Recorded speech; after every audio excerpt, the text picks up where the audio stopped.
এবার আল্লাহ তাআলা মুসা পয়গম্বরের সাথে আমার বাবাজিরা ইব্রানি ভাষা, মুসা পয়গম্বরের মাতৃভাষায় ইব্রানি ভাষা কথা বলতে শুরু করলেন। লম্বা টাইম আলোচনা করলেন। আলোচনা করার পর আমার আপনার রব মুসা পয়গম্বরকে জিজ্ঞাসা করে, মুসা রে, তুমি কি আমার ভাষা বুঝতেছ? মুসা পয়গম্বর মাথা লড়ায় লড়ায় কয়, আল্লাহ সব বুঝতেছি, 16 আনা বুঝতেছি, আপনি আরো বলতে থাকেন, আমি আরো শুনতে থাকি। লম্বা টাইম কথা বলার পর আল্লাহ মুসা পয়গম্বরকে জিজ্ঞেস করে, মুসা, এই লম্বা টাইম আমি বয়ান করলাম, তুমি বয়ান শুনলা, এরে মুসা বলো, এই লম্বা টাইম আমি যে আলোচনা করলাম, এই আলোচনা থেকে তুমি কি বুঝলা? মুসা পয়গম্বর বলেন, মান আহাব্বা শাইআন আকসারা যিকরাহু, আয় রব, যে যাকে ভালোবাসে সে তার কথাই বারবার মুখে আনে। কথা বলেন ঠিক কিনা? যে যাকে পছন্দ করে রে ভাই, দেখবেন বারবার শুধু তার কথাই আলোচনা করে। যে যাকে মহাব্বত করে তার কণ্ঠ নকল করার চেষ্টা করে। যে যাকে মহাব্বত করে তার দেখানো পথে চলার চেষ্টা করে, তার পোশাক আশাক নকল করার চেষ্টা করে, তার কথা বলার ভঙ্গিমা, হাঁটার ভঙ্গিমা সব নকল করতে চায়। কথা বলেন ঠিক কিনা? এরা নবীর উম্মতের দল। আল্লাহ বলেন, মুসা, এই লম্বা টাইম আলোচনা তুমি কি বুঝলা? একবার বলো। আল্লাহ তাআলার পয়গম্বর হযরত মুসা আলাইহিস সালাতু ওয়াস সালামের নাম তো সবাই শুনছেন মনে হয়, না আজকেই প্রথম শুনলেন? শুনছেন আগে? তো মুসা আলাইহিস সালাতু ওয়াস সালাম রাতের অন্ধকারে, রাতের অন্ধকারে 3750টা সিঁড়ি অতিক্রম করে তুর পাহাড়ে উঠে আল্লাহকে বলেন, আল্লাহ আমি তোমার সাথে কথা বলবো। আল্লাহ তাআলা বলেন, মুসা তুমি আগে বলবা নাকি আমি আগে বলবো? মুসা আলাইহিস সালাতু ওয়াস সালাম তাফসিরে মাজাহিরিতে কথাগুলো লেখেন। মুসা আলাইহিস সালাতু ওয়াস সালাম বলেন, আল্লাহ আপনি বলতে থাকেন আর আমি শুনতে থাকি। আপনি বক্তা, আমি শ্রোতা। যেমন বক্তা তেমন মানের শ্রোতা। আলহামদুলিল্লাহ। তো আল্লাহ তাআলা ওই দিন মুসা আলাইহিস সালাতু ওয়াস সালামের সাথে 1,40,000 ভাষা ব্যবহার করে কথা বলেছিলেন লম্বা টাইম। সুবহানাল্লাহ। তো অসংখ্য ভাষা ব্যবহার করে লম্বা টাইম কথা বলে আল্লাহ জিজ্ঞেস করেন, মুসা তুমি কি আমার কথা বুঝতেছ? মুসা পয়গম্বর বলেন, আল্লাহ আমি কিছুই বুঝতেছি না, কিন্তু আপনি বক্তা আর আমি শ্রোতা, তাই সরতে পারতেছি না। ওই মাইকালার মতো হয়েছে, কয় হুজুর আমি মাইকালা দেখে সরতে পারতেছি না, এই জন্য সবাই তো গেছে গা, আমি যাইতে পারতেছি না। তো মুসা আলাইহিস সালাতু ওয়াস সালাম বলেন, আল্লাহ আপনি হলেন বক্তা আর আমি হইলাম শ্রোতা, আমি না বুঝলেও আপনার কথা তো ভালো লাগতেছে তাই বসে আছি। তো আল্লাহ তাআলা বলেন, মুসা এতক্ষণ যাবত যে কথা বলেছি তোমার মাতৃভাষা নাই, যার কারণে তুমি পুরাপুরি বুঝতে পারো নাই। তোমার মাতৃভাষা ইব্রানি ভাষা, এবার আসো আমি তোমার সাথে তোমার মাতৃভাষায় কথা বলি। এরপরে আল্লাহ তাআলা বলেন, মুসা এজন্যই আদি পিতা আদম থেকে তুমি পর্যন্ত, তুমি থেকে ঈসা রুহুল্লাহ পর্যন্ত যত নবী আর রাসূল আমি দুনিয়াতে প্রেরণ করেছি এবং করব, যেই নবী আর রাসূলের উপরে আমি আসমানি কিতাব নাজিল করেছি এবং করব, যেই নবীর উপরে নাজিল করেছি ওই নবীর মাতৃভাষায় নাজিল করেছি, যেই নবীর উপরে নাজিল করব ওই নবীর মাতৃভাষায় নাজিল করব। কারণ নবী যদি 100% না বোঝে তাহলে উম্মতকে তো 100% বুঝাতে পারবে না।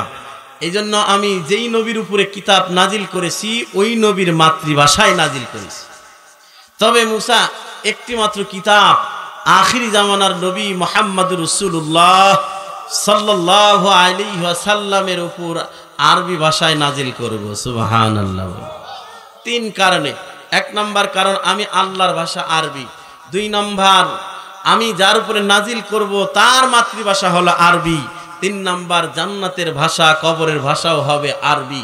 এই 3 কারণে আমি আখিরি জামানার নবী মুহাম্মদ রাসূলুল্লাহর উপরে কোরআনুল কারীম নাজিল করবে আরবি ভাষায়। সুবহানাল্লাহ, জোরে বলি।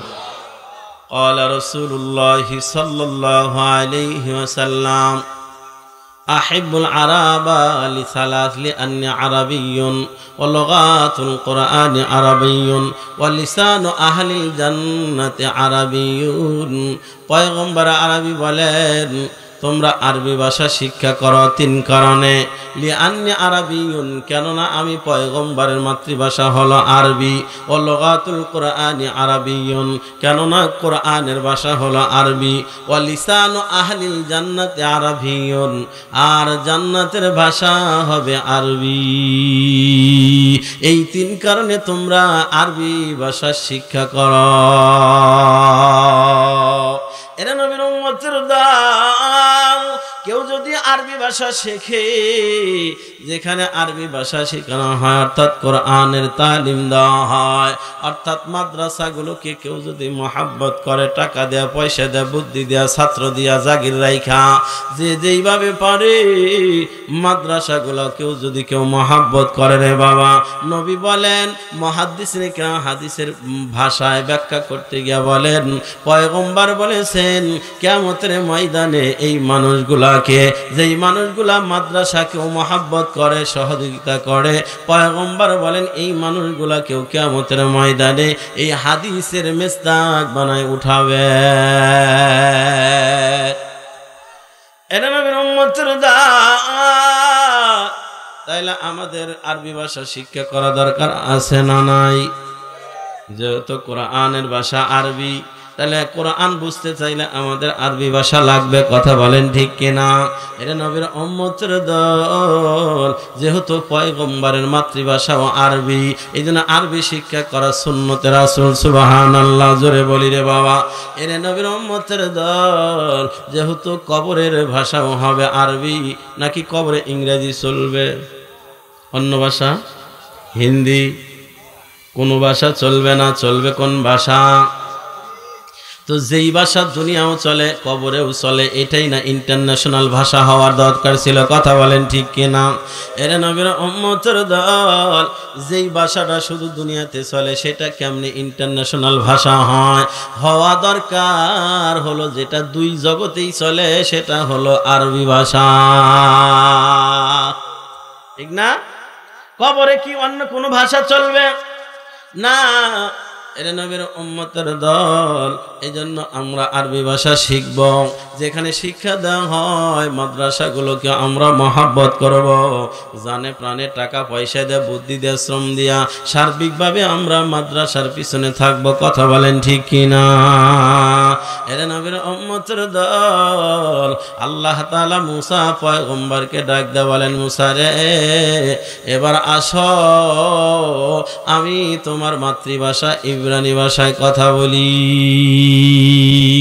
এবার আল্লাহ তাআলা মুসা পয়গম্বরের সাথে, আমার বাবাজিরা, ইব্রানি ভাষা, মুসা পয়গম্বরের মাতৃভাষায় ইব্রানি ভাষা কথা বলতে শুরু করলেন। লম্বা টাইম আলোচনা করলেন। আলোচনা করার পর আমার আপনার রব মুসা পয়গম্বরকে জিজ্ঞাসা করে, মুসা রে, তুমি কি আমার ভাষা বুঝতেছ?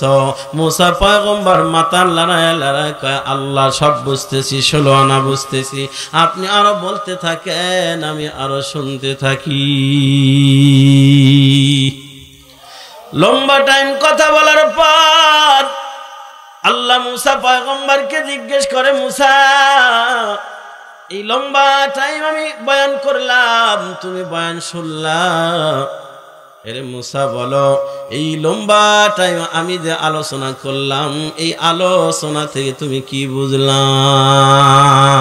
মুসা পয়গম্বর বলেন, মান আহাব্বা শাইআন আকসারা যিকরাহু, আয় রব, যে যাকে ভালোবাসে সে তার কথাই বারবার মুখে আনে। কথা বলেন ঠিক কিনা? যে যাকে পছন্দ করে রে ভাই, দেখবেন বারবার শুধু তার কথাই আলোচনা করে। যে যাকে মহাব্বত করে তার কণ্ঠ ফটো নকল করার চেষ্টা করে, যে যাকে মহব্বত করে তার দেখানো পথে চলার চেষ্টা করে, তার পোশাক আশাক নকল করার চেষ্টা করে, তার কথা বলার ভঙ্গিমা, হাঁটার ভঙ্গিমা সব নকল করতে চায়। কথা বলেন ঠিক কিনা? এরা নবীর উম্মতের দল। আল্লাহ বলেন, মুসা এই লম্বা টাইম আলোচনা তুমি কি বুঝলা একবার বলো। এবার মুসা পয়গম্বর বলেন, মান আহাব্বা শাইআন আকসারা যিকরাহু, এই দীর্ঘ টাইম যে আপনি আলোচনা করলেন, এই লম্বা টাইমের বেশিরভাগ সময় শুধু আখিরি জামানার উম্মতের প্রশংসাই করলেন। সেই তুর পাহাড়ে কত আগের কথা রে বাবা। সেই সময় মুসা পয়গম্বরের সাথে আমাদের উম্মতের আমাদের কথা আলোচনা করে। মুসা পয়গম্বর বলেন, ও আল্লাহ, যেই উম্মতের এত প্রশংসা আর তারিফ আপনি বয়ান করলেন, ও আল্লাহ আপনি যদি দয়া করে বলতেন ওই উম্মতের সিমটম কি হবে, নিদর্শন কি হবে, অর্থাৎ কি আমল থাকলে বুঝতে পারবো যে এ সত্যি সত্যি আখিরি জামানার নবীর উম্মত। আল্লাহ বলেন, চারটা নিদর্শন, চারটা আলামত যার মধ্যে পাওয়া যাবে সে সত্যি সত্যি আখিরি জামানার নবীর উম্মত বলে বিবেচিত হবে। সুবহানাল্লাহ, জোরে বলি। এর নবীর উম্মতের দল। চারটা আলামত। কয়টা আলামত বলছেন?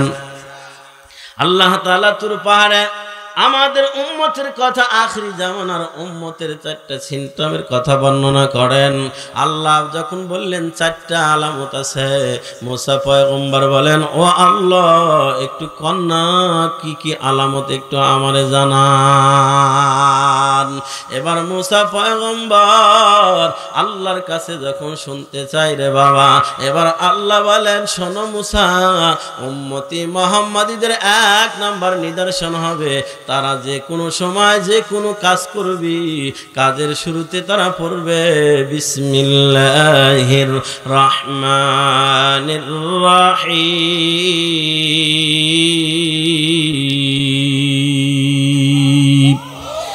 এরে মুসা, উম্মতি মুহাম্মাদিরা যে কোনো সময় যে কোনো কাজ শুরু করবে তারা বিসমিল্লাহ শরীফ বলে কাজ শুরু করবে। এরে নবীর উম্মতের দল। মুসা পয়গম্বরকে আল্লাহ ডাক দিয়ে বলেন, মুসারি যেই উম্মত বিসমিল্লাহ শরীফ দিয়ে কাজ কর্ম শুরু করবে ওই কাজের ভিতরে বরকত হবে, ওই কাজ পুরা করার জিম্মাদার স্বয়ং আমি আল্লাহ হয়ে যাই। এজন্য আমার বাবাজিরা যে কোনো কাজ আমরা শুরু করব বিসমিল্লাহ শরীফ তেলাওয়াত করে কাজ শুরু করা লাগবে। আপনি সকালবেলা দোকান খুলবেন, বিসমিল্লাহ শরীফ বলে বিসমিল্লাহ বলে দোকান খোলেন। আপনাকে ওই আগরবাতি দিয়ে ক্যাশ বাক্সের ভিতরে ধোয়া দেওয়া লাগবে না, আপনি বিসমিল্লাহ শরীফ তেলাওয়াত করে দোকান খোলেন। এরে নবীর উম্মতের দল, আপনি ঘর থেকে বের হইতেছেন বিসমিল্লাহি তাওয়াক্কালতু আলাল্লাহ ওয়ালা হাওলা ওয়ালা কুওয়াতা ইল্লা বিল্লাহ বলে ঘর থেকে বের হন। এরে নবীর উম্মতের দল, আপনি খাবার খাইতে বসছেন বিসমিল্লাহি ওয়া আলা বারাকাতিল্লাহ বলে খাবার শুরু করে দেন। এইভাবে যত কাজ আছে প্রত্যেকটা কাজের শুরুতে আপনি বিসমিল্লাহ শরীফ তেলাওয়াত করে যদি কাজ শুরু করেন রে বাবা, পয়গম্বর বলেছেন ওই কাজের ভিতরে বরকত হয়, ওই কাজের ভিতরে শয়তানের দখলদারি থাকে না, শয়তানে মাতব্বরি করতে পারে না। যে কোনো যত ভালো কাজ হোক যদি বিসমিল্লাহ শরীফ ছাড়া কাজ শুরু করে দেন রে বাবা, পয়গম্বর আরবি বলেছেন কুল্লু আমরিন জিবালিল্লাম ইবদা বিসমিল্লাহি ফাহুয়া আকতা। যত ভালো কাজ হোক, যত দামি কাজ হোক না কেন রে বাবা, যদি বিসমিল্লাহ শরীফ তেলাওয়াত করে শুরু না করে ওই কাজের ভিতরে শয়তান ঢুকবে, কাজটা অসম্পূর্ণ থেকে যাবে, সম্পূর্ণ হবে না। এজন্য আমার বাবাজিরা যে কোনো কাজ শুরু করব বিসমিল্লাহ তেলাওয়াত করে বিসমিল্লাহ পড়ে আমরা কাজ শুরু করব, তাহলে সেই কাজ পুরা করার জিম্মাদার কে হয়? আর একটু জোরে বলি কে হয়? যেই কাজ পুরা করার জিম্মাদার স্বয়ং আল্লাহ হয়, বলেন তো এই কাজটা কি স্বয়ং সম্পূর্ণ না হয় কি পারবে? এটা নবীর উম্মতের দল। এই জন্য আমরা ঘুমাইতে গেলেও ওখানেও দোয়া আছে, আল্লাহুম্মা বিসমিকা আমুতু ওয়া আহইয়া। কথা বলেন ঠিক কিনা? এটা নবীর উম্মতের দল। যে কোনো কাজ আমরা শুরু করব বিসমিল্লাহ শরীফ দিয়া, কাজে বরকত হবে, শয়তান প্রবেশ করবে না, কাজ পুরা করে দিবেন আমার আল্লাহ। শুধু কি তাই, হাদিস শরীফের ভিতরে পড়েছি রে বাবা, হাদিসের ভিতরে লেখা হয় যারা সকাল বিকাল মাত্র 19 বার করে বিসমিল্লাহর তাসবিহ পড়বে, আমার বাবাজিরা, জাহান্নামের আযাব দেওয়ার জন্য আমার আপনার রব 19 জন ফেরেশতা নিযুক্ত করে রাখতেন। ওই 19 জন ফেরেশতার হাত থেকে আল্লাহ বাঁচাইয়া দিবি। সকালবেলা কয়বার? বিকালবেলা 19 বার। 19 বার বিসমিল্লাহ শরীফ যদি আমরা তাসবিহ হিসেবে পড়ি রে বাবা, তাইলে আযাব দেওয়ার 19 জন ফেরেশতার হাত থেকে আল্লাহ বাঁচায় দিবেন। হাদিস শরীফের ভিতরে আসছে জাহান্নামের আযাব দেওয়ার যত ফেরেশতা আছে তাদের মধ্যে মালিক দারোগা নামে একজন ফেরেশতা হলো সরদার। এই মালিক ফেরেশতা যখন অন্য ফেরেশতাকে জাহান্নামের ভিতরে পাঠায় দেয় কোন স্তরে আযাব বাড়ায় দেওয়ার জন্য, তখন ওই ফেরেশতা আরজ করে, আমি যে জাহান্নামের ভিতরে ঢুকবা, আগুনে কি আমারে জ্বালায় দিবে না? ওই ফেরেশতার কপালের ভিতরে তখন একটা সিল মেরে দেওয়া হয়, অথবা একটা কিছু দিয়ে তার কপালের ভিতরে লিখে দেওয়া হয়, তার কপালে লিখে দেওয়া হয় বিসমিল্লাহির রহমানির রহিম। এই বিসমিল্লাহ শরীফ লিখে দেওয়ার বরকতে ওই ফেরেশতা জাহান্নামের ভিতরে দিব্যি চলাফেরা করে, যখন জাহান্নামের আগুন স্পর্শ করে না রে বাবা, স্পর্শ তো করেই না, জাহান্নামের আগুনে তারে তাপও দিতে পারে না। এরে নবীর উম্মতের দল, কপালে লিখে দিলেই যদি জাহান্নামের আগুন স্পর্শ না করে, আমরা যারা কালেমাওয়ালা মুসলমান, আমরা যদি কলিজার ভিতরে বিসমিল্লাহ তেলাওয়াত করতে করতে গেঁথে নিতে পারি রে বাবা, তাহলে বিসমিল্লাহ লেখা বিশিষ্ট কলিজাওয়ালা মানুষটাকে আমার আল্লাহ জাহান্নামের আগুনে পোড়াবে না। শুধু কি তাই, নবীদের সাহাবী হযরত আবু বকর সিদ্দিক রাদিয়াল্লাহু তাআলা একটা হাদিস বর্ণনা করেছেন, عن أمير المؤمنين رضي الله تعالى عنه قال عن حضرة الرسالة صلى الله عليه وسلم من قال بسم الله الرحمن الرحيم كتب الله له 10,000 حسنة। الله أكبر বলি।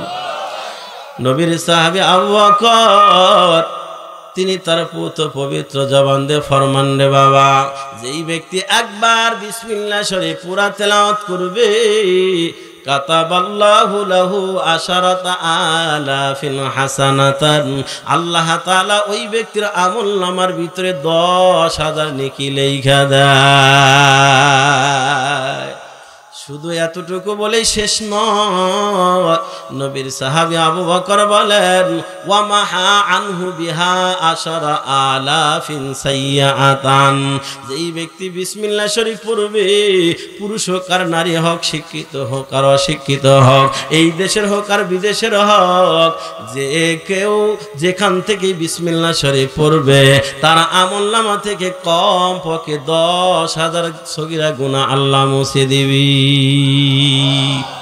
এতটুকু বলে হাদিস শেষ নয়, হাদিসের শেষ বাক্যটা শোনেন রে বাবা।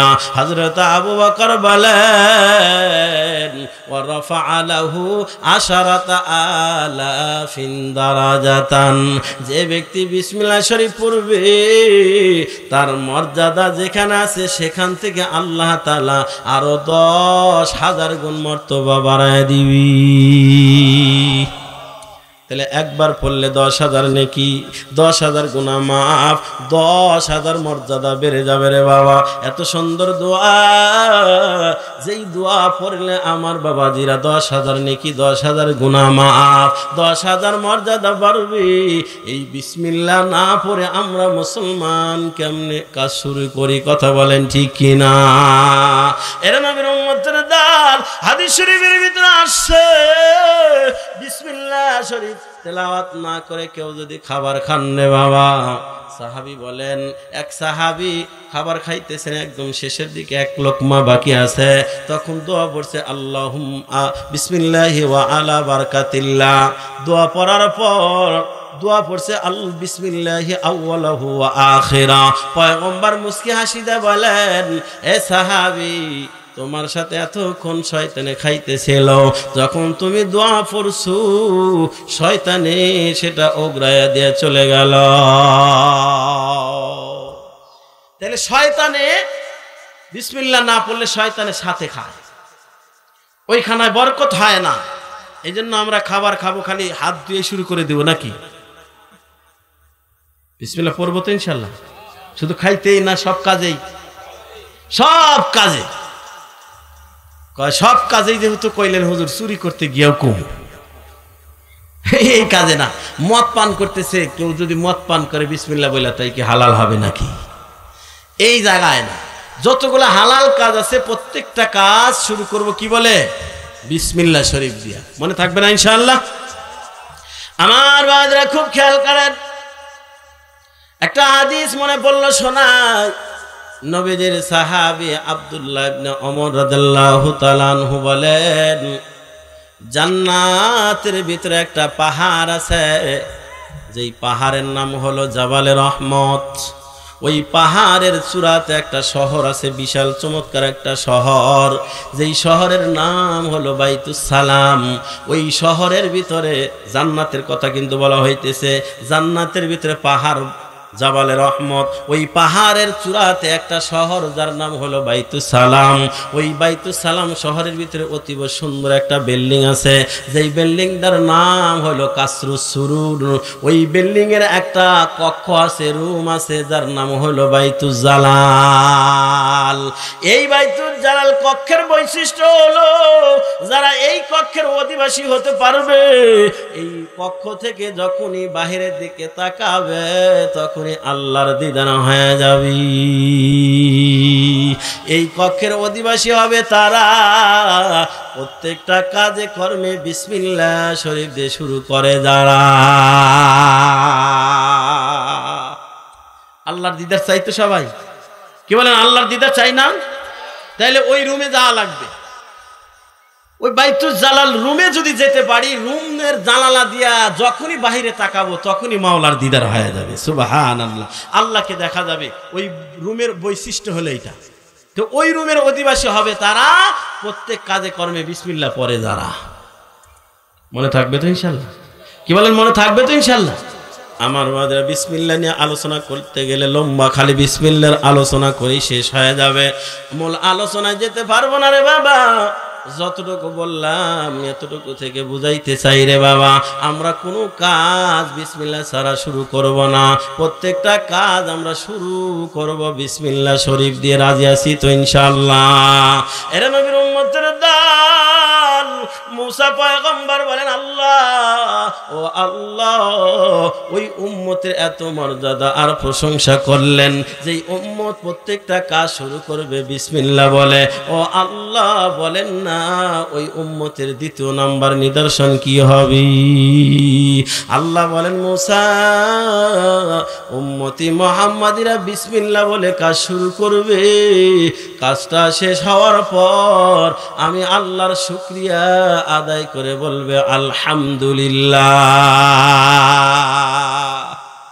এরে মুসা, যেই উম্মতি মুহাম্মাদিরা আলহামদুলিল্লাহ বলে আমি আল্লাহর শুকরিয়া আদায় করবি, আমি আল্লাহ খুশি হইয়া তাদের আমল নামার ভিতরে মিজানের পাল্লা বোঝাই করে নেকি দিয়া দিব। আলহামদুলিল্লাহ তামলাউল মিজান।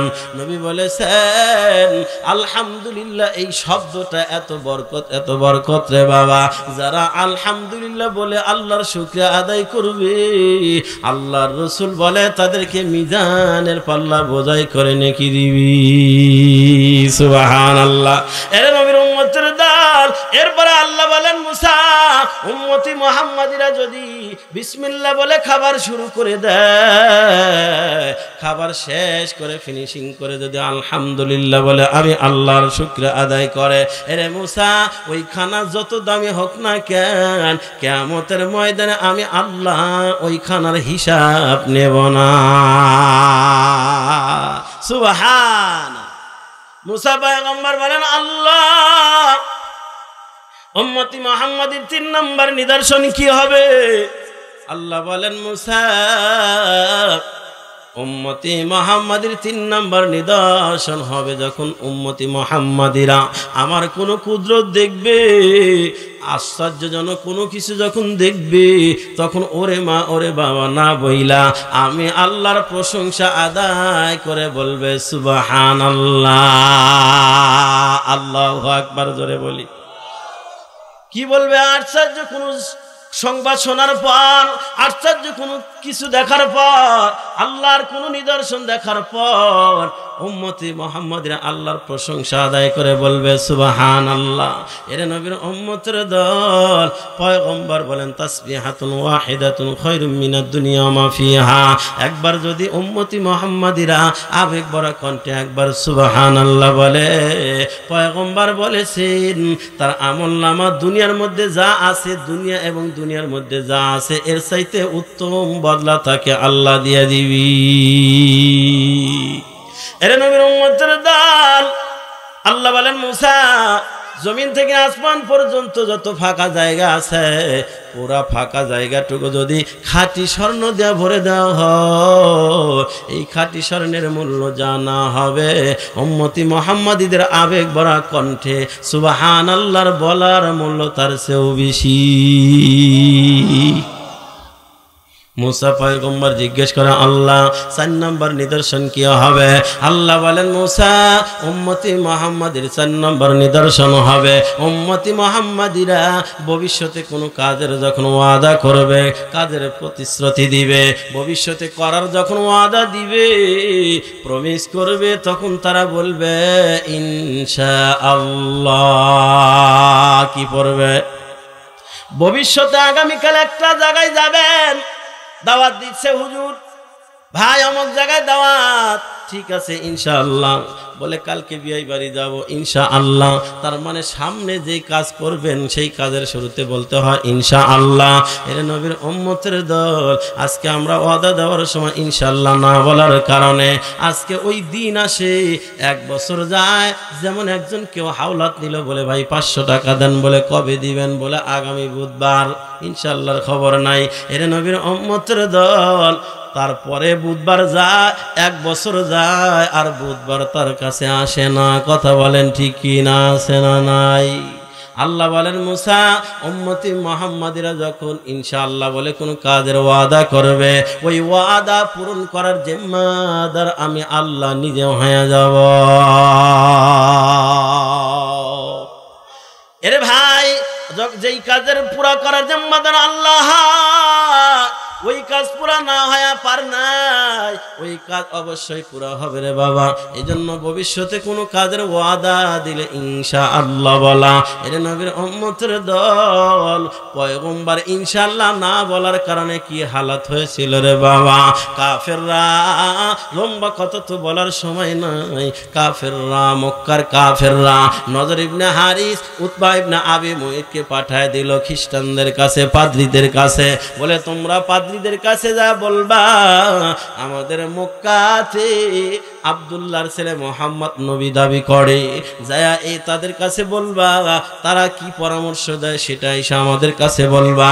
নজর ইবনে হারিস, উতবা ইবনে আবি মুঈত, এই দুইজন মুনাফিক মদিনায় গিয়া সেই রাহেব পাদ্রীদের কাছে পরামর্শ করে। পাদ্রীরা বলে দেয়, ওই মুহাম্মদকে 3টা প্রশ্ন করবা, যদি জবাব দিতে পারে তাহলে বুঝবা সত্যি সত্যি তিনি নবী, আর যদি জবাব দিতে না পারে তাহলে বুঝে নিবা আসলে নবী নয়, নবী নামের ভণ্ড।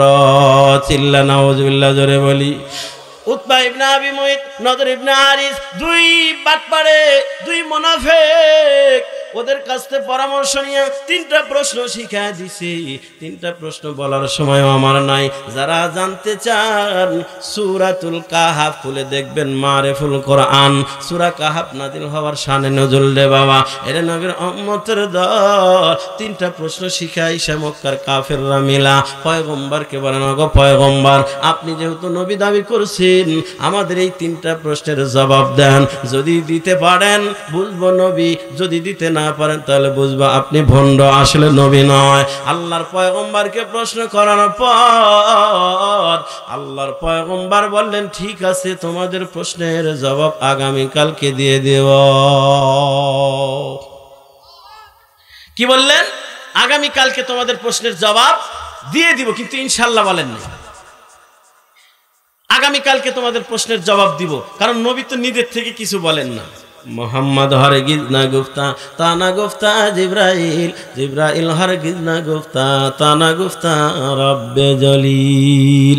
মা ইয়ানতিকু আনিল হাওয়া ইন হুয়া ইল্লা ইহয়ি ওয়াহয়ুহা।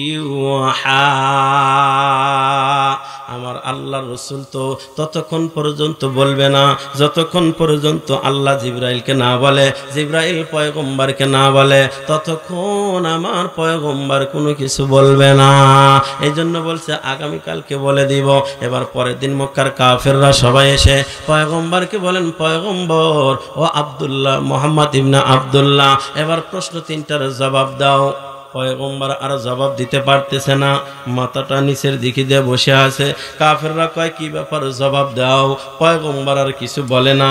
এক পর্যায়ে মক্কার কাফেররা মক্কার অলিগলিতে ছড়ায় দিল, এটা আসলে নবী নয়, আমাদের প্রশ্নের জবাব দিতে পারতেছে না, তার মানে আসল নবী নয়, নবী নামের ভণ্ড। নাউজুবিল্লাহ জোরে বলি।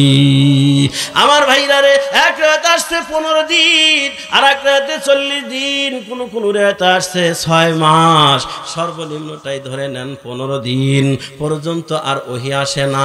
15 দিন পর্যন্ত মক্কার কাফেররা পুরা মক্কার ভিতরে ভাইরাল করে দিছে, এটা মুহাম্মদ বিন আব্দুল্লাহ, এটা আসলে নবী নয়, ইনি যে দাবি করছে আসলে মিথ্যা দাবিদার। চিল্লা নাউজুবিল্লাহ জোরে বলি।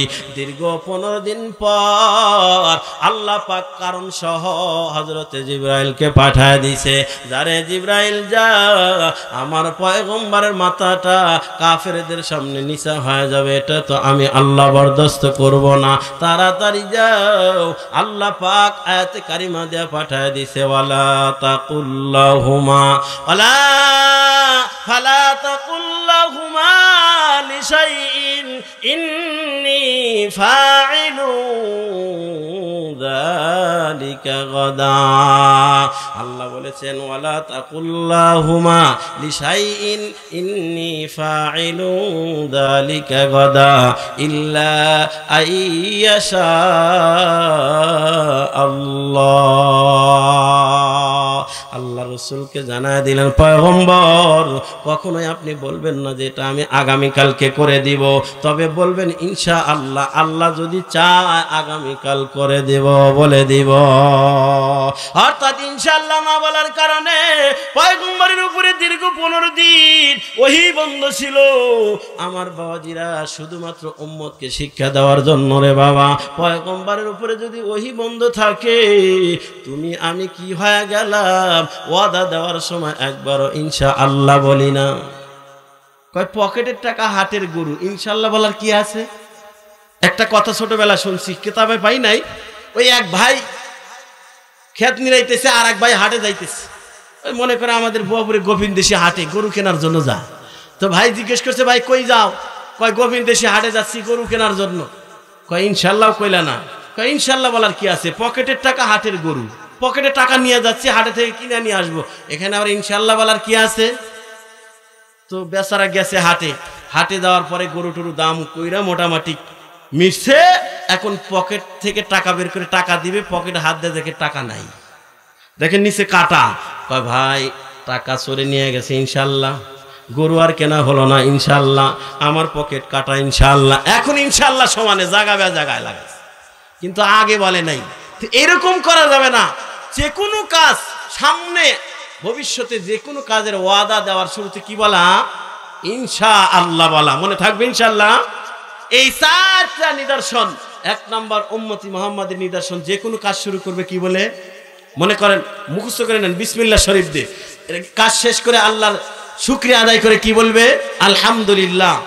এরপর আল্লাহর কোনো আশ্চর্যজনক কোনো কিছু দেখা কি বলবে? আল্লাহর প্রশংসা আদায় করে সুবহানাল্লাহ। 4 নম্বরে কি বললাম? প্রতিশ্রুতি দেওয়ার সময়, সামনে কোনো কাজের ওয়াদা করার সময় অবশ্যই কি বলা? ইনশাআল্লাহ বলা। 4টা কথা মনে থাকবে না ইনশাআল্লাহ? এই 4 কাজ যদি আমি আপনি আমল করি, তাহলে সত্যি সত্যি আখিরি জামানার উম্মত, রাসূলুল্লাহর উম্মত হিসেবে বিবেচিত হব ইনশাআল্লাহ। তো বিসমিল্লাহ বলে খাবার খাইলে, আলহামদুলিল্লাহ বলে শেষ করলে সেই খানার হিসাব আল্লাহ নিবেন না। তবে ভুল বুঝলেন না, হালাল খাবার খাওয়ালেন। বিসমিল্লাহ বলে হারাম খাইলেন, আলহামদুলিল্লাহ বলে শেষ করলেন, সেই খানার হিসাব দেওয়া লাগবে না। কথা কয় না, হিসাব দেওয়া লাগবে না। বিসমিল্লাহ বলে মদ খাইলো, আলহামদুলিল্লাহ বলে শেষ করলো, তাই হিসাব বুঝি দেওয়া লাগবে না। হ্যাঁ এ ভাই, বাজারে বিভিন্ন জায়গা, দোকানে, চাষটলে বিভিন্ন জায়গা খেলাধুলা হয়, যেখানে বেশি মানুষ জমা হয়, যেখানে বিকালবেলা ওই জায়গায় দেখবেন কিছু গরিব মানুষ এই ঝাঁকায় করে বাটিতে করে নিয়ে বাদাম বিক্রি করে। দেখছেন কোনোদিন? খান নাই তো কোনোদিন? তো বাদাম বিক্রি করে নিয়ে যখন যায়, ওই কিছু মানুষ কেনার জন্য কাছে যায়, কয় ভাই বাদাম কত করে সও বলে, আর ওইখান থেকে নিয়ে খায়। 4-5টা খায় শেষ করছে, কয় বাদাম কত করে সও বলে 20 টাকা সও। কয় ঠিক আছে পরে নেবনি, এই 5টা তুমি কি খাইলা? বিসমিল্লাহ বলে খাইলো, আলহামদুলিল্লাহ বলে শেষ করলো, হিসাব বুঝি দেওয়া লাগবে না। কথা কয় না। আমাদের গ্রামগঞ্জে গেরস্তরা বড়ই বিক্রি করার জন্য বাজারে নিয়ে যায়। গেরস্ত বোঝেন তো? ভাষা বোঝার কথা, কেন পাশাপাশি গ্রাম। আমার ভাইরা বাজারে নেওয়ার পরে সবচেয়ে পাকা সুন্দর বড়ইগুলা কাস্টমারের চোখে ধরার জন্য উপরে রাখে। কিছু কিছু কাস্টমার যায় আগে সবচেয়ে যেটা ভালো ওইটা নিয়ে আগে মুখে দেয় আর খায়, আর 2-3টা খাওয়ার পরে কয় ভাই কত করে কেজি? কয় 100 টাকা কেজি। কয় ঠিক আছে, আগামী শুক্রবারে কিনবো। এই 5টা তুমি কি খাইলা? বিসমিল্লাহ বলে খাইলো, আলহামদুলিল্লাহ বলে শেষ করলো, হিসাব বুঝি দেওয়া লাগবে না। কথা কয় না, ভেজাল আছে মনে হয়। গারে হাওয়া খালক বাসি জুমলা রাস বা খোদা তাসখির ইলা কায়রাওয়াত।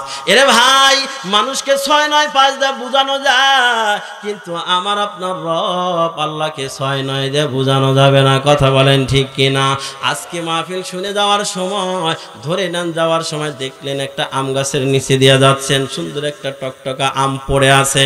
আমটা নিয়ে বাড়িতে গেলেন, যাওয়ার পরে 1 কেজি দুধ জাল করে 1/2 কেজি বানায়া, লাল বানায়া, ওই দুধ দিয়ে আম দিয়া খাইলেন। খাওয়ার পরে রাতের বেলা তাহাজ্জুদের নামাজ আদায় করলেন।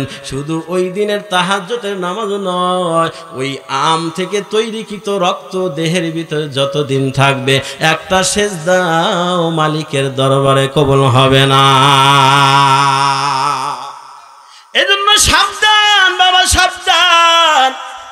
সকালবেলা ডায়াবেটিস আলা মানুষ হাঁটতে গেছে, হাঁটতে হাঁটতে সেই মরে চলে গেছে। মরে যাওয়ার পর দেখতেছে চাষটল খোলা, চাষটলে যা বৈশা জিরায়, আর বয়ম থেকে 5টা বিস্কুট বের করে খাইছে। এক গ্লাস পানি পান করে, চা পান করে, বিল দেওয়ার সময় 2টা বিস্কুটের দাম দিল, আর 1 কাপ চার দাম দিল, 3টা খাইলো। ফাও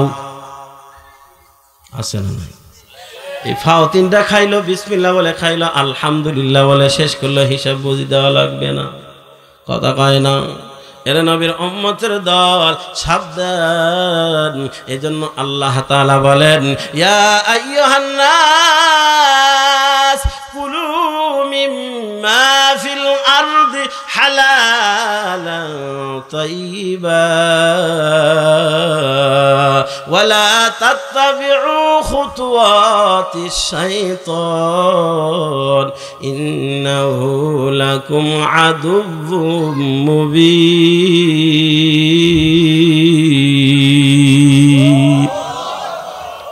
ই কালামে জিন্দা কুরআনে হাকিম হিকমতে উলায়া জালস্তু কদিম তালিল কুরআন পসন্দে পেশে খোদা হুর গেল মালা জরম বাহারস ফেদা গার কোরআন খা নিশবার সাই হাবিব হুর গেল মানে তোরা বাসদ নসিব। এরা নবীর উম্মতের দল। এই জন্য আল্লাহ বলে এই মানুষেরা তোমাদের জমিন থেকে উৎপন্ন হালাল খাবার খাওয়া লাগবে, হারাম খাইলে হবে না।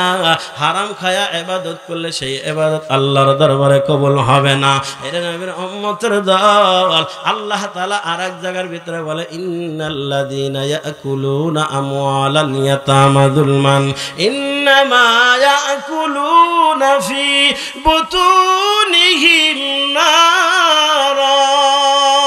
আল্লাহু আকবার। আল্লাহ বলেন যারা ইয়াতিমের মাল খাবে, ইয়াতিমের মাল আত্মসাৎ করবে, তারা বাহ্যিকভাবে যেন মাল খাইল, ইয়াতিমের মাল খায়, যারা গরিবের মাল আত্মসাৎ করে খায়, বাহ্যিকভাবে যদিও তারা মাল খাইল কিন্তু আসলে মাল নয়, আসলে তাদের পেটটা যেন জাহান্নামের আগুন দ্বারা ভর্তি করল। আমার বাজিরা, তাহলে হালাল খাবার খাওয়া লাগবে। হারাম খাবার খাইলে কাজ হবে না, ইবাদত কবুল হবে না। এরা নবীর উম্মতের দল। ছোট্ট একটা ঘটনা বলি বিষয়টাকে সুন্দরভাবে বোঝানোর জন্য।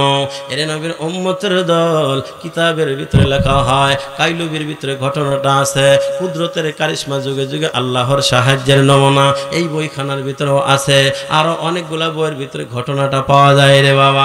এরা নবীর উম্মতের দল। ইব্রাহিম ইবনে আদম রহমাতুল্লাহি আলাইহি অত্যন্ত একজন বুজুর্গ আল্লাহওয়ালা বান্দা ছিলেন। ইব্রাহিম ইবনে আদম রহমাতুল্লাহি আলাইহি তিনি হজ করার জন্য মক্কায় গেলেন। হজের কাজ শেষ করার পরে ইব্রাহিম ইবনে আদম চিন্তা করলেন আমি একটু বাইতুল মুকাদ্দাসে যাব, যেই বাইতুল মুকাদ্দাস বর্তমানে আমার বাবা ফিলিস্তিনে। এর নবীর উম্মতের দল। যেই বাইতুল মুকাদ্দাস আজকে মুসলমানদের রক্তে লাল লাল, কথা বলেন ঠিক কিনা? ওই ইসরায়েলের ইহুদিরা আমার আপনার মুসলমান মা বোন সহ, মুসলমানদের শিশু সহ, মুসলমানদের রক্তে আজকে বাইতুল মুকাদ্দাস লাল বানাইতেছি। যেই মসজিদ হযরতে সুলাইমান পয়গম্বর নিজের হাতে নির্মাণ করেছেন, যেই মসজিদের দিকে আমার আপনার পয়গম্বর দীর্ঘ 16টা মাস কিবলা বানায় নামাজ আদায় করেছেন। ওই বাইতুল মুকাদ্দাস শুধু ফিলিস্তিনের ব্যাপার নয়, ওটা গোটা পৃথিবীর মুসলমানদের ব্যাপার, কথা বলেন ঠিক কিনা? এর নবীর উম্মতের দল। এখন ওই বাইতুল মুকাদ্দাস উদ্ধার করার জন্য যদি সুযোগ হয় অর্থ দেওয়ার জন্য রেডি থাকা লাগবে। যদি সুযোগ হয় ওই ইহুদিদের বিরুদ্ধে যুদ্ধ করতে করতে শহীদ হওয়ার যদি সুযোগ এসে যায়, তাহলে শহীদ হওয়ার জন্য যুদ্ধের নিয়ত থাকা লাগবে। রাজি আছেন তো ইনশাআল্লাহ? এর নবীর উম্মতের দল। এখান থেকে চাইলেই তো আর যুদ্ধে যেতে পারবো না। যদি ব্যবস্থা কোনো রকম হয়, সরকারের মাধ্যমে যদি কোনো সময় হয়, দিলের ভিতরে তামান্না রাখা লাগবে আল্লাহর ঘর বাইতুল মুকাদ্দাস রক্ষা করার জন্য যদি প্রয়োজন হয় অর্থ দেওয়ার অর্থ দিব, প্রয়োজন যদি হয় রক্ত দেওয়ার রক্ত দিব, সুযোগ যদি এসে যায় জীবন দেওয়ার, তো আল্লাহর ঘরের জন্য জীবন দিয়ে শহীদ হব। ওই বাইতুল মুকাদ্দাস দেখার জন্য ইব্রাহিম ইবনে আদম, সংক্ষেপে বলি ইব্রাহিম ইবনে আদম রহমাতুল্লাহি আলাইহি হজের কাজ শেষ করার পরে চিন্তা করলাম আমি বাইতুল মুকাদ্দাসে যাব। এর নবীর উম্মতের দল। বাইতুল মুকাদ্দাসে কেমনে যাবে? রাস্তাঘাট নাই, গাড়ি ঘোড়া নাই। ওই তদানীন্তন কালের কথা রে বাবা। ইব্রাহিম ইবনে আদম মদিনার একটা দোকানে গেলেন খেজুর কেনার জন্য। মদিনার একটা দোকানে গিয়ে খেজুর ক্রয় করলেন। খেজুরের দোকানের মালিক ছিল একজন বৃদ্ধ দাড়ি পাকা চুল পাকা বাবাজি। ওই দাড়ি পাকা চুল পাকা বাবাজি যখন খেজুর খেজুর মেপে ইব্রাহিম ইবনে আদম রাহমাতুল্লাহি আলাইহির ব্যাগের ভিতরে ঢেলে দেয়। ইব্রাহিম ইবনে আদম রাহমাতুল্লাহি আলাইহি ব্যাগটা খুব সুন্দর করে ধরলেন। যখন ঢেলে দিলেন, ঢেলে দেওয়ার পরে যখন ব্যাগের মুখটা বন্ধ করলেন, ইব্রাহিম ইবনে আদম তাকা দেখে ব্যাগের নিচে 2টা খেজুর পড়ে আছে। উনি চিন্তা করলেন আমার খেজুর ঢেলে দেওয়ার সময় হয়তো ব্যাগের নিচে পড়েছে। ইব্রাহিম ইবনে আদম নিচে পড়া খেজুর 2টা মুখে দিয়ে দোকান থেকে বের হয়ে চলে গেলেন। এরে নবীর উম্মতের দল, ইব্রাহিম ইবনে আদম মক্কা থেকে, সেই শহর থেকে বাইতুল মুকাদ্দাসে একদিন 2 দিন নয়, দীর্ঘ 1 বছর 12টা মাস তার যাইতে লাগছে সেই বাইতুল মুকাদ্দাসে। 1 বছর 12 সফর করে সারাদিন হাঁটে, সন্ধ্যার সময় একটা মসজিদের বারান্দা, মাদ্রাসার বারান্দা ঘুমায়, এরপরে কিছু খেজুর খায়, পানি পান করে, আবার শেষটাতে 2টা খেজুর খায়, একটু পানি পান করে রোজার হালাতে সারাদিন হাঁটতে থাকে। এইভাবে যাইতে যাইতে দীর্ঘ 1 বছরের সময় লাগছে বাইতুল মুকাদ্দাসে যাইতে। আমার বাবাজিরা, বাইতুল মুকাদ্দাসে যাওয়ার পর ইব্রাহিম ইবনে আদম রাহমাতুল্লাহি আলাইহি এশার নামাজ আদায় করলেন। এশার নামাজ আদায় করার পর ইব্রাহিম ইবনে আদম মসজিদের একটা কর্নারে ঘুমায় গেলেন রে বাবা। ঘুমের ভিতরে দেখতেছেন তার 2 পাশে 2জন করে দাঁড়ায় গেছে। তিনি বলেন রাআইতু ফিল মানামি রাজুলানি ফি সিয়াবিন হাসানাতিন, অতীব সুন্দর চেহারার অধিকারী 2জন সুন্দর পোশাক পরিহিত 2জন 2 পাশে দাঁড়ায় গেছে। একজন আরেকজনকে জিজ্ঞেস করে ভাই এই জায়গা যে ইনি শুয়ে আছে এনার নাম কি, ইনি কে? অপরজন জবাব দেয় এনাকে চেনো না, ইনি তো জগৎ বিখ্যাত আল্লাহর ওলি ইব্রাহিম ইবনে আদম। অপরজন তখন বলেন এ ভাই যেই 2জনকে দেখতেছে স্বপ্ন দেখে এই 2জন আসলে মানুষ নয়, এই 2জন ছিল আল্লাহ পাকের পাঠানো ফেরেশতা। সুবহানাল্লাহ জোরে বলি। 2জন ফেরেশতা আল্লাহর ওলিকে সতর্ক করার জন্য আসছে রে বাবা। অপরজন তখন জবাব দেয় আফসোস, এই আল্লাহর ওলির জন্য বড় আফসোস। কয় কি আফসোস? কয় এই আল্লাহর বান্দা দীর্ঘ 1 বছর সফরের হালাতে যত নামাজ পড়েছি একটা সিজদাও মালিকের দরবারে কবুল হয় না। অপরজন তখন বলে কেন কবুল হলো না? কয় এই আল্লাহর ওলি মক্কা থেকে রওনা দেওয়ার পূর্বে শহরে একটা দোকানে গিয়ে খেজুর ক্রয় করার সময় দোকানদার মেপে যখন ব্যাগে ঢেলে দেয়, ব্যাগের মুখটা বন্ধ করে তাকায় দেখে নিচে 2টা খেজুর পড়ে আছে। এই আল্লাহর ওলি উনি ওনার মনে করে মুখে দিয়ে চলে আসছে। আসলে খেজুর 2টা এনার নয়, খেজুর 2টা ছিল হলো দোকানদারের। ওই দোকানদারের খেজুর খাওয়ার কারণে এই দীর্ঘ সফরের যত নামাজ রোজা একটাও আল্লাহর দরবারে কবুল হয় না। স্বপ্ন দেখার পর ঘুম যখন ভেঙে গেল, আল্লাহর ওলিরও মনে পড়ে গেল 1 বছর পূর্বে যখন খেজুর ক্রয় করতেছিলাম ব্যাগের মুখটা বন্ধ করে নিচে খেজুর পড়া দেখেছিলাম, আমি আমার মনে করে মুখে দিয়ে বের হয়ে আসছি, তাহলে তো আমার না, 1 বছরের ইবাদত কবুল হয় নাই। আল্লাহর ওলি কোন রকম ফজরের নামাজটা ওখানে আদায় করলেন। আদায় করার পর যেই রাস্তা যাইতে লাগছে 1 বছর, সেই রাস্তা এত দ্রুত গতিতে আসছে আমার বাবা মাত্র 30 দিনের ভিতরে বাইতুল মুকাদ্দাস থেকে সেই মদিনার সেই মার্কেটের দোকানে এসে গেছেন। যাইতে লাগছে 1 বছর, আসার সময় লাগছে কয়দিন? 30 দিন। খুব দ্রুত আসছে। আসার পর ওই দোকানে শহরের দোকানের ভিতরে যা দেখা আর কাণ্ড। 1 বছর 1 মাস পূর্বে খেজুর ক্রয় করেছিল একটা চুল পাকা দাড়ি পাকা এক মুরব্বীর কাছ থেকে। এখন তাকা দেখে মুরব্বী না, একজন যুবক মানুষ দোকানের ভিতরে বসা। আল্লাহর ওলি জিজ্ঞেস করে বাবা 1 বছর 1 মাস পূর্বে আমি এই দোকান থেকে খেজুর ক্রয় করেছিলাম, ওই সময় একজন চুল পাকা দাড়ি পাকা মুরব্বী ছিল রে বাবা, বাবা ওই মুরব্বিটা এখন কোথায়? যুবক তখন চোখের পানি ছেড়ে কান্দে আর বলে বাবা উনি তো আমার বাবা ইন্তেকাল করেছেন, 1 মাস যাবত আমার বাবা আল্লাহর দুনিয়ায় আর নাই। কি হইছে? আমার বাবার কাছ থেকে আপনি কোনো কিছু পাবেন কিনা?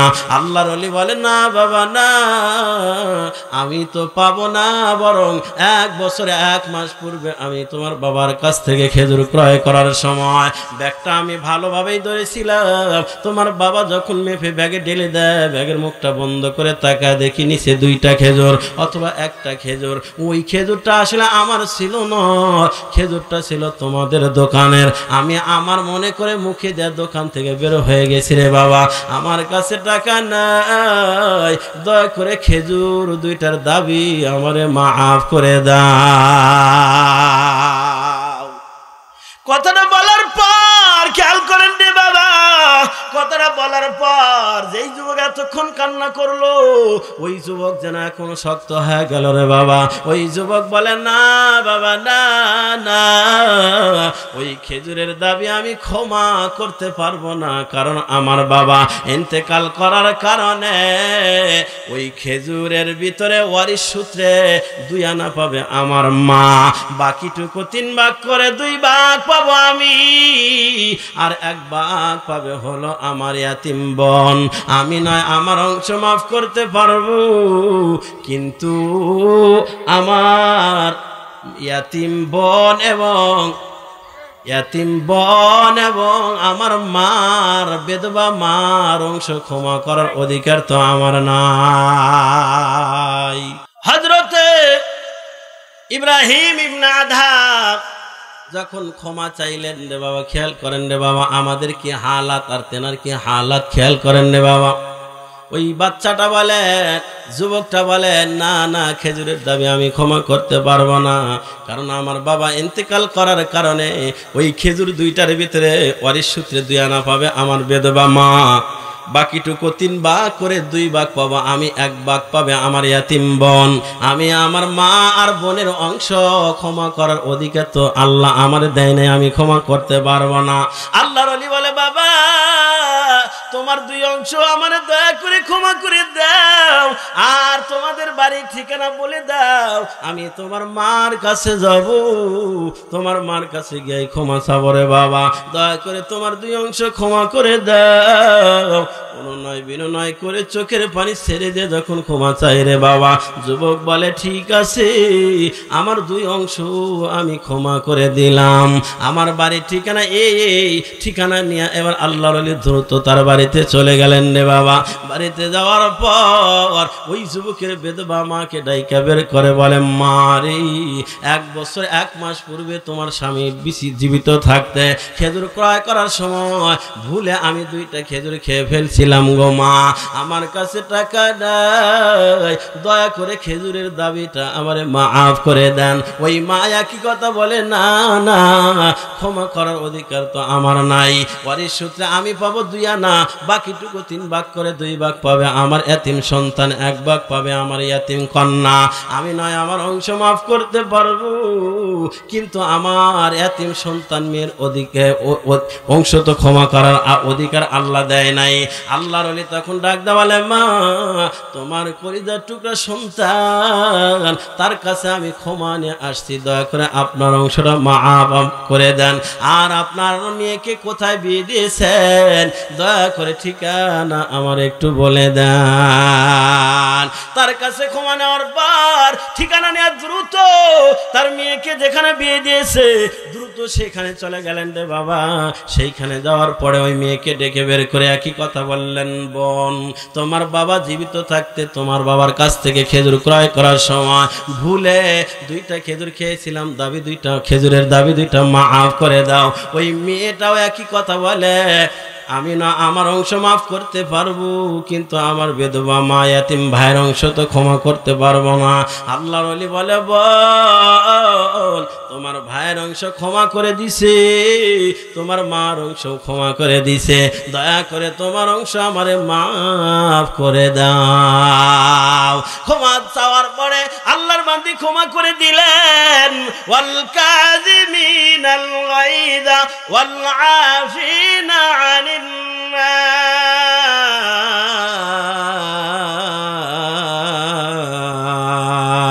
নাস ওয়াল্লাহু ইউহিব্বুল মুহসিনিন। আমার বাজিরা তরজমার সময় নাই, এতটুকু বোঝেন, যারা মানুষকে ক্ষমা করে দেওয়ার অভ্যাস করবে আল্লাহ তাআলাও তাদেরকে ক্ষমা করে দিবি। এবার আল্লাহর ওই বান্দির কাছ থেকে ক্ষমা নেওয়ার পর ইব্রাহিম ইবনে আদম 2 রাকাত শুকরিয়ার নামাজ পড়লেন ক্ষমা পাওয়ার পরে। তিনি বলেন, আমার এই 1 বছর 1 মাসের সেজদা আর আজকের সেজদার ভিতরে যা দেখি আকাশ আর জমিনের ব্যবধান বোঝা যায়। এতদিন যে নামাজ পড়েছি, ইবাদত করেছি, ইবাদতের ভিতরে মন বসে নাই। ইবাদতে দাঁড়াইলে অনেক কিছু মনে পড়ে যায়, যেমন আমরা অনেক সময় নামাজে দাঁড়াইলে মনে পড়ে যায় দোকানটা তালা দিলাম কিনা, ক্যাশ বাক্স খোলা কিনা, তালা দিছি কিনা, হুন্ডাটা লক দিছি কিনা, মনে পড়ে না কথা বল। আমাদের নামাজের ভিতরে এমন কিছু মনে হয় যেটা নামাজের বাইরে 1 বছর হলেও মনে নাই, কথা কয় না কেন? আমাদের হালাল খাবার খাওয়া লাগবে। ইবাদত কবুল হওয়ার পূর্ব শর্তের 1 নম্বর শর্ত হলো আমার হালাল খাবার খাওয়া লাগবে। হালাল খাবার যদি না খান, যতই তাহাজ্জুদ পড়েন মাওলার দরবারে সেজদা যাবে না। আল্লাহর ওলি বলেন, ক্ষমা পাওয়ার পর আজকে যখন শুকরিয়াতে সেজদায় গেলাম, আজকে সেজদায় যায় দেখি আকাশ পাতাল ব্যবধান বোঝা যায়। এর নবীর উম্মতের দল, তার যদি এই হালাত হয়, আমি আপনাদের কাছে জানতে চাই, ইব্রাহিম ইবনে আদম খেজুর 2টা চুরি করে খাইছিলেন নাকি উনি ওনার মনে করে খাইছিলেন? উনি ওনার মনে করে ভুলে খাইছিলেন, চুরি করে না।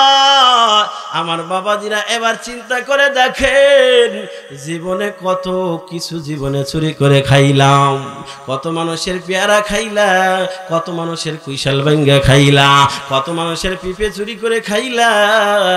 যতক্ষণ পর্যন্ত তাদের কাছে ক্ষমা না নিবা, আমার আল্লাহ ক্ষমা করবে না। এরে নবীর উম্মতের দল, যেই হাত দিয়া পেরে পেরে খাইছো, এই হাত বলে দিবে, যেই জবান দেখাইছো জবান বলে দিবে, যেই পা হেঁটে হেঁটে গেছো ওই পা বলে দিবে, আল ইয়াউমা নাখতিমু আলা আফওয়াহিহিম ওয়া তুকাল্লিমুনা আইদিহিম ওয়া তাশহাদু আরজুলুহুম বিমা কানু ইয়াকসিবুন।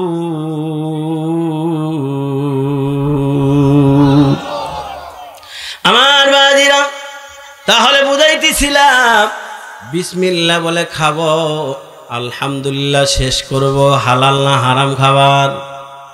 জোরে কোন, হালাল না হারাম? হালাল খাবার বিসমিল্লাহ বলে খাইলে, আলহামদুলিল্লাহ বলে ফিনিশিং দিলে সেই খানার হিসাব আল্লাহ নিবেন না। তাহলে উম্মতি মুহাম্মাদির 4টা নিদর্শনের কথা বললাম, মনে আছে তো? যখন যে কোনো কাজ শুরু করবে কি বলে? বিসমিল্লাহ বলে।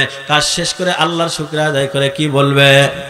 আলহামদুলিল্লাহ বললে আল্লাহ মিজানের পাল্লা বোঝাই করে নেকি দিবে। 2-3 নম্বরে কুদরত দেখার পর, আল্লাহ পাকের আশ্চর্যজনক কোনো কিছু দেখার পরে ওরে মা ওরে বাবা বলবে না, অন্য কিছু সুবহানাল্লাহ বলবে। সুবহানাল্লাহ বললে দুনিয়ার ভিতরে যা কিছু আছে সব তার চাইতে উত্তম বদলা আল্লাহ দান করবে। সুবহানাল্লাহ জোরে বলি। আমার বাজিরা, ভবিষ্যতে 4 নম্বর নিদর্শন হলো, ভবিষ্যতে কোনো কাজ করার ওয়াদা করলে কি বলা লাগবে? মনে থাকবে তো ইনশাআল্লাহ? আমল করব তো ইনশাআল্লাহ?